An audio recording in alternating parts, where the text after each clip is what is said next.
Hello friends, welcome to study classes. आज हम Lucent भौतिक विज्ञान का सेकेंड लेक्चर पढ़ने जा रहे हैं। आई होप पहला लेक्चर आपको पसंद आया होगा। हम लूसेंट के संपूर्ण लूसेंट को पढ़ेंगे। पहले हम पूरी विज्ञान को कवर करेंगे, उसके बाद अन्य सब्जेक्ट्स को। तो चलिए अच्छा लेक्चर स्टार्ट करते हैं। क्या है, पहले रीडिंग देखिए। 10 की विभिन्न घातों के प्रतीक, symbols for various power of 10। भौतिकी में बहुत छोटी बहुत बड़ी राशियों के मानों को 10 की घात के रूप में व्यक्त किया जाता है। भौतिकी में बहुत बड़ी और बहुत छोटी राशियों के मानों को 10 की घात के रूप में व्यक्त किया जाता है। 10 की घातों को विशेष नाम और तथा संकेत दिए गए हैं, जिसे नीचे दी गई सारणी में दिया गया है। 10 की कुछ घातों को विशेष नाम और संकेत दिए गए हैं, जिसे नीचे दी गई सारणी में दिया गया है। चलिए देखते हैं क्या नाम है दिए गए हैं। सॉरी फ्रेंड्स,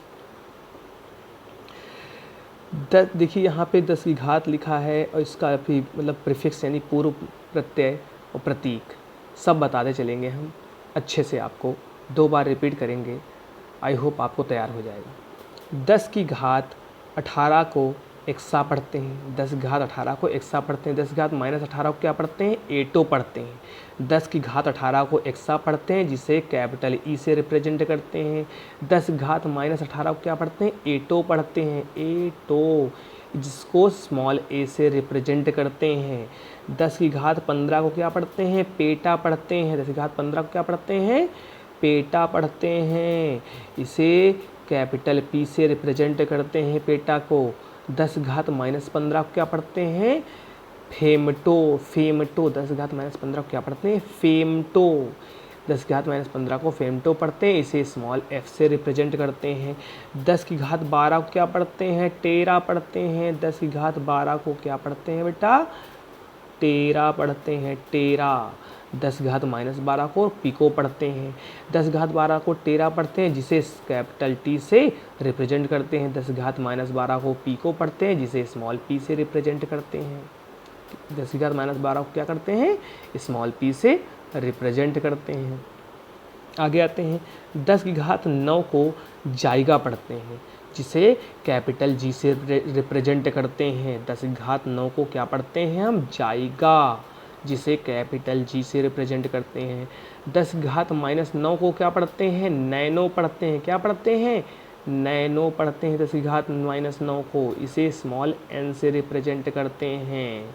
10 की घात 6 को क्या पढ़ते हैं हम? मेगा पढ़ते हैं, जिसे कैपिटल एम से रिप्रेजेंट करते हैं। 10 की घात 6 को क्या पढ़ते हैं? मेगा पढ़ते हैं, जिसे कैपिटल एम से रिप्रेजेंट करते हैं। 10 की घात माइनस 6 को क्या पढ़ते हैं? माइक्रो पढ़ते हैं, जिसे म्यू, म्यू ये चिन्ह, इस चिन्ह का क्या नाम है? म्यू, म्यू से रिप्रेजेंट करते हैं। 10 की घात माइनस 6 को माइक्रो पढ़ते हैं, जिसे म्यू से रिप्रेजेंट करते हैं। 10 की घात 3 को क्या पढ़ते हैं? 10 की घात 3 मतलब 1000 यानी कि किलो पढ़ते हैं। 10 की घात 3 को क्या पढ़ते हैं? किलो पढ़ते हैं, इसे स्मॉल के से रिप्रेजेंट करते हैं। इसे क्या करते हैं? स्मॉल के से रिप्रेजेंट करते हैं। इसे स्मॉल के से क्या करते हैं? रिप्रेजेंट करते हैं। अब आते हैं 10 की घात 3 को किससे रिप्रेजेंट करते हैं? 10 की घात 3 को स्मॉल के से रिप्रेजेंट करते हैं। 10 की घात माइनस 3 को किससे करते हैं? रिप्रेजेंट स्मॉल एम से। 10 की घात माइनस 3 को क्या पढ़ते हैं? मिली पढ़ते हैं। 10 की घात माइनस 3 को मिली पढ़ते हैं। 10 की घात 3 को किलो पढ़ते हैं। 10 की घात 2 को क्या पढ़ते हैं? हेक्टो पढ़ते हैं, इसे स्मॉल एच से रिप्रेजेंट करते हैं। 10 की घात 2 को हेक्टो पढ़ते हैं, इसे स्मॉल एच से रिप्रेजेंट करते हैं। 10 की घात माइनस 2 को क्या पढ़ते हैं? सेंटी पढ़ते हैं। 10 घात माइनस 2 को सेंटी पढ़ते हैं, इसे स्मॉल सी से रिप्रेजेंट करते हैं। 10 घात 1 को डेका पढ़ते हैं, इसे स्मॉल डी ए से रिप्रेजेंट करते हैं। 10 घात माइनस 1 को डेसी पढ़ते हैं, इसे स्मॉल डी से रिप्रेजेंट करते हैं। देखिए यहाँ पे 10 घात 1 को क्या पढ़ते हैं? डेका पढ़ते हैं, इसे डी ए से रिप्रेजेंट करते हैं। 10 घात माइनस 1 को क्या पढ़ते हैं? डेसी पढ़ते हैं, इसे स्मॉल डी से रिप्रेजेंट करते हैं। एक बार हम दोबारा इनको दोहरा देते हैं सबको तेज़ी से। समझ लीजिए। 10 घात 18 को क्या पढ़ते हैं, एक्सा पढ़ते हैं। 10 घात -18 को एटो पढ़ते हैं।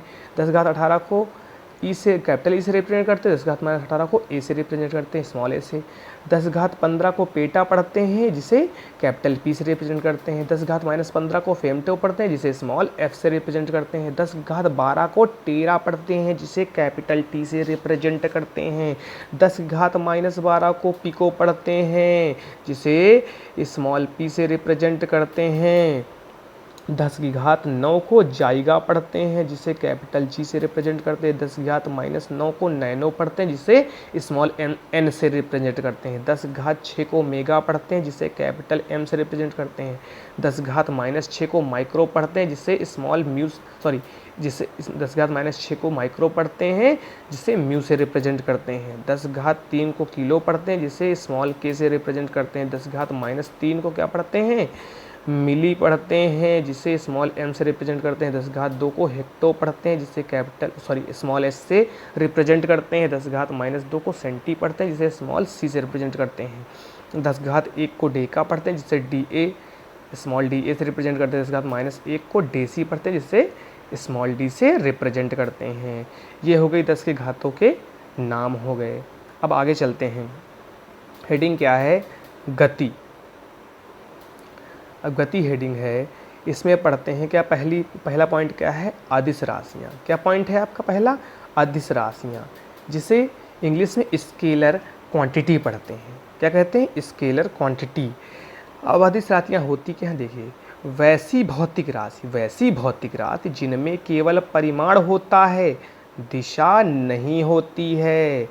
वैसी भौतिक राशि, अदिश राशियाँ ऐसे पढ़ सकते हो, अदिश राशियाँ वे राशियाँ होती हैं जिनमें केवल परिमाण होता है, दिशा नहीं होती है, उन्हें अदिश राशियाँ कहते हैं। अदिश राशियाँ क्या होती हैं, जिनमें केवल परिमाण होता है, दिशा नहीं होती है, अदिश राशियाँ होती हैं। अदिश राशियाँ जैसे द्रव्यमान, चाल, आयतन, कार्य, समय, ऊर्जा आदि क्या है आपकी, अदिश राशियाँ हैं। द्रव्यमान क्या है, अदिश राशि है। चाल क्या है, अदिश राशि है। आयतन क्या है, अदिश राशि है। कार्य क्या है, अदिश राशि है। समय क्या है, अदिश राशि है। ऊर्जा भी आपकी अदिश राशि है। देखिए, ये सब आपकी अदिश राशियाँ हो गई। अदिश राशियों में क्या होता है, परिमाण होता है। इनमें मतलब ये जो राशियाँ हैं, इनको दिशा की आवश्यकता नहीं होती है। अब नोट में देखिए, नोट में क्या दिया है, नोट में दिया है विद्युत धारा, जो करंट है, ताप टेम्परेचर है, दाब यानी प्रेशर, ये सभी भी अदिश राशियाँ हैं। विद्युत धारा अदिश राशि है, विद्युत धारा अदिश राशि है, टेम्परेचर अदिश राशि यानी ताप अदिश राशि है, और आपका दाब भी अदिश राशि है। तो अदिश राशियाँ समझ में आ गई होंगी, आई होप। अब आगे चलते हैं। सदिश राशियाँ, सदिश राशियों को अंग्रेजी में वेक्टर क्वांटिटी पढ़ते हैं। क्या पढ़ते हैं, वेक्टर क्वांटिटी। अब सदिश राशियाँ क्या होती हैं, वैसी भौतिक राशि जिनमें परिमाण के साथ दिशा भी होती है, और जो योग के निश्चित नियमों के अनुसार जोड़ी जाती हैं, उन्हें सदिश राशियाँ कहते हैं। अब देखिए, फिर से देखिए, अपने शब्दों में हम बता रहे हैं सदिश परिभाषा। सदिश राशियाँ वे राशियाँ होती हैं जिनमें परिमाण भी रहता है और दिशा भी रहती है। सदिश राशियाँ क्या होती हैं, वैसी भौतिक राशि जिनमें परिमाण के साथ साथ दिशा भी रहती है, और जो योग के निश्चित नियमों के अनुसार जोड़ी जाती हैं, उन्हें सदिश राशियाँ कहते हैं। सदिश राशि उदाहरण जैसे देखिए आप, वेग जो है सदिश राशि का उदाहरण है। मतलब क्या, वेग सदिश राशि है, विस्थापन सदिश राशि है, बल सदिश राशि है, त्वरण सदिश राशि है। वेग भी सदिश राशि है, विस्थापन भी सदिश राशि है, बल भी सदिश राशि है, त्वरण भी सदिश राशि है। अब आते हैं दूरी। दूरी क्या चीज़ होती है, डिस्टेंस जिसे इंग्लिश में बोलते हैं। अब दूरी की परिभाषा क्या होती है, किसी दिए गए समयांतराल में, मतलब किसी दिए गए समयांतराल में वस्तु द्वारा तय किए गए मार्ग की लंबाई को दूरी कहते हैं। किसी दिए गए समयांतराल में वस्तु द्वारा तय किए गए मार्ग की लंबाई को दूरी कहते हैं। दूरी कैसी राशि है, दूरी जो है आपकी अदिश राशि है। दूरी कैसी राशि है, अदिश राशि है। दूरी कैसी राशि है, अदिश राशि है। एक बार दोबारा डेफिनेशन देख लीजिए, क्या दिया है, दूरी दूरी की डेफिनेशन देख लीजिए, किसी दिए गए समय अंतराल में वस्तु द्वारा तय किए गए मार्ग की लंबाई को दूरी कहते हैं। यह एक अदिश राशि है, यह सदैव धनात्मक होती है। कौन सदैव धनात्मक होती है? दूरी सदैव धनात्मक होती है। देखिए दिया है, दूरी जो होती है सदैव धनात्मक होती है, दूरी अदिश राशि है। अब आगे आ जाते हैं, दूरी आप समझ गए होंगे। विस्थापन क्या होता है? डिस्प्लेसमेंट इंग्लिश में बोलते हैं विस्थापन को। एक निश्चित दिशा में, देखिए यहाँ जहाँ भी दिशा की बात आ जाती है तो ये मान लीजिए आपकी वो सदिश राशि तो श्योर है, ठीक है। यहाँ देखिए विस्थापन में एक निश्चित दिशा आ गई, यानी दिशा की आवश्यकता इसे हो रही है, अर्थात कि विस्थापन एक सदिश राशि है। तो इस अब डिफिनेशन में आते हैं, एक निश्चित दिशा में दो बिंदुओं के बीच की लंबवत न्यूनतम दूरी को विस्थापन कहते हैं। एक निश्चित दिशा में दो बिंदुओं के बीच की न्यूनतम लंबवत दूरी को क्या कहते हैं? विस्थापन कहते हैं। दोबारा देख लीजिए, एक निश्चित दिशा में दो बिंदुओं के बीच की लंबवत न्यूनतम दूरी को विस्थापन कहते हैं। विस्थापन देखिए यहाँ पर सदिश राशि आ गई ना, विस्थापन सदिश राशि है। विस्थापन का एसआई मात्रक मीटर होता है। देखा जाए तो विस्थापन में विस्थापन में भी देखो तो दूरी ही है और दूरी में भी दूरी ही है, लेकिन दूरी क्या है आपकी? अदिश राशि है। विस्थापन क्या है आपकी? सदिश राशि है। दूरी का मात्रक भी क्या होता है? मीटर ही होता है, और विस्थापन का मात्रक भी मीटर होता है, लेकिन दूरी क्या है? अदिश राशि है। विस्थापन क्या है? सदिश राशि है। अब आगे आते हैं, अब आगे चलते हैं, क्या आता है? चाल। चाल क्या होती है? स्पीड इंग्लिश में बोलते हैं। किसी वस्तु द्वारा प्रति सेकंड तय की गई दूरी को चाल कहते हैं। किसी वस्तु द्वारा प्रति सेकंड तय की गई दूरी को क्या कहते हैं? चाल कहते हैं। अर्थात चाल बराबर दूरी बटे समय। अर्थात चाल बराबर क्या होता है? दूरी बटे समय होता है। चाल बराबर क्या बेटा होता है? दूरी बटे समय होता है। चाल क्या है आपकी? चाल जो है आपकी अदिश राशि है। चाल क्या है? अदिश राशि है। अब देखिए दोबारा देख लीजिए, चाल किसी वस्तु द्वारा प्रति सेकंड तय की गई दूरी को चाल कहते हैं, अर्थात चाल बराबर दूरी बटे समय। यह एक अदिश राशि है। चाल क्या है? अदिश राशि है। विस्थापन क्या है? सदिश राशि है। दूरी क्या है? अदिश राशि है। ठीक है।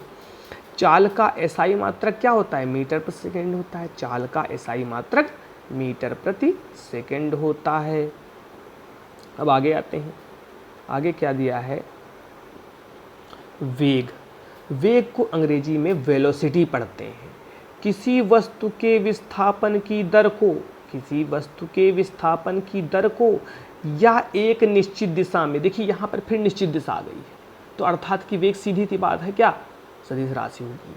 फिर से डेफिनेशन लिखते हैं, किसी वस्तु के विस्थापन की दर को या एक निश्चित दिशा में प्रति सेकंड, या एक निश्चित दिशा में प्रति सेकंड वस्तु द्वारा तय की गई दूरी को वेग कहते हैं। या एक निश्चित दिशा में प्रति सेकंड वस्तु द्वारा तय की गई दूरी को वेग कहते हैं। वेग क्या होता है? किसी वस्तु के विस्थापन की दर को या एक निश्चित दिशा में प्रति सेकंड वस्तु द्वारा तय की गई दूरी को वेग कहते हैं। वेग कैसी राशि है? वेग है सदिश राशि है। वेग का एसआई मात्रक क्या होता है? वेग का एसआई मात्रक मीटर प्रति सेकंड होता है। यहाँ आप देख लीजिए, चाल का भी एसआई मात्रक मीटर प्रति सेकंड है और वेग का भी मात्रक मीटर प्रति सेकंड है, लेकिन चाल क्या है? अदिश राशि है और वेग क्या है? सदिश राशि है। यानी वेग को चलने के लिए दिशा की आवश्यकता होती है, या वेग के लिए परिमाण और दिशा दोनों चाहिए। चाल के लिए केवल परिमाण ही चलेगा, दिशा की आवश्यकता नहीं है। तो ये तो हो गया आपका वेग। अब आगे चलते हैं, आगे क्या है? त्वरण। एक्सीलरेशन अंग्रेजी में बोलते हैं। किसी वस्तु के वेग में परिवर्तन की दर को त्वरण कहते हैं। किसी वस्तु के वेग में परिवर्तन की दर को त्वरण कहते हैं। यानी त्वरण बराबर क्या होता है? वेग बटे समय होगा, v/t होता है, इंग्लिश में पढ़ते हैं इसको। ठीक है, a बराबर v/t। किसी वस्तु के वेग में परिवर्तन की दर को त्वरण कहते हैं। त्वरण कैसी राशि है? सदिश राशि है। त्वरण कैसी राशि है? सदिश राशि है। त्वरण का एसआई मात्रक क्या होता है? मीटर प्रति सेकंड होता है, स्क्वायर होता है। त्वरण का एसआई मात्रक क्या होता है? मीटर प्रति सेकंड स्क्वायर होता है, क्योंकि वेग परिवर्तन की दर को ही त्वरण कहते हैं। वेग परिवर्तन, वेग का मात्रक मीटर प्रति सेकंड होता है, और नीचे फिर 1 सेकंड आ जाएगा तो मीटर बटे सेकेंड इंटू सेकेंड, यानी कि सेकेंड स्क्वायर हो जाएगा। यानी कि त्वरण का एसआई मात्रक क्या है, मीटर पर सेकेंड स्क्वायर है। त्वरण का एसआई मात्रक क्या है, मीटर पर सेकेंड स्क्वायर है। अब आगे देखते हैं, यदि समय के साथ वस्तु का वेग घटता है, यदि समय के साथ वस्तु का वेग घटता है तो त्वरण क्या होता है, ऋणात्मक होता है। त्वरण क्या होता है, ऋणात्मक होता है। यदि समय के साथ वस्तु का वेग घटता है तो त्वरण ऋणात्मक होता है, जिसे मंदन कहते हैं। जिसे क्या कहते हैं, मंदन कहते हैं। मंदन को इंग्लिश में क्या बोलते हैं, रिटर्डेशन।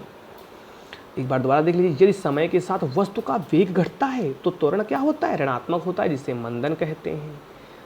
ठीक है, अब हो गई त्वरण की बात। अब आगे आते हैं, वृत्तीय गति क्या होती है, जिसे इंग्लिश में पढ़ते हैं सर्कुलर मोशन। जब कोई वस्तु किसी वृत्ताकार मार्ग पर गति करती है, जब कोई वस्तु किसी वृत्ताकार मार्ग पर गति करती है तो उसकी गति को वृत्तीय गति कहते हैं। जब कोई वस्तु किसी वृत्ताकार मार्ग पर गति करती है तो उसकी गति को वृत्तीय गति कहते हैं। यदि वह एक समान चाल से गति करती है, यदि वह एक समान चाल से गति करती है, यदि वह एक समान चाल से गति करती है तो उसकी गति को एक समान वृत्तीय गति कहते हैं। यदि वह एक समान चाल से गति करती है तो उसकी गति को एक समान वृत्तीय गति कहते हैं। वृत्तीय गति का दोबारा पढ़िए, समझिए। वृत्तीय गति क्या है, जब कोई वस्तु किसी वृत्ताकार मार्ग पर गति करती है तो उसकी गति वृत्तीय गति कहलाती है। यदि वह एक समान चाल से गति करती है तो उसकी गति को एक समान वृत्तीय गति कहते हैं। ठीक है, तो वृत्तीय गति समझ गए। अब आगे आते हैं, समरूप वृत्तीय गति एक त्वरित वृत्तीय गति है। एक समरूप वृत्तीय गति एक त्वरित गति है, क्योंकि वेग की दिशा प्रत्येक बिंदु पर बदल जाती है। समरूप वृत्तीय गति में क्या होता है, वेग की दिशा प्रत्येक बिंदु पर बदल जाती है। समरूप वृत्तीय गति एक त्वरित गति होती है, क्योंकि वेग की दिशा प्रत्येक बिंदु पर बदल जाती है। ये हो गया आपका वृत्तीय गति के बारे में। आज का लेक्चर यहीं समाप्त करते हैं, कल आगे पढ़ेंगे। धन्यवाद। फ्रेंड्स, बताना वीडियो कैसा लगा, कृपया लाइक और शेयर करें। धन्यवाद।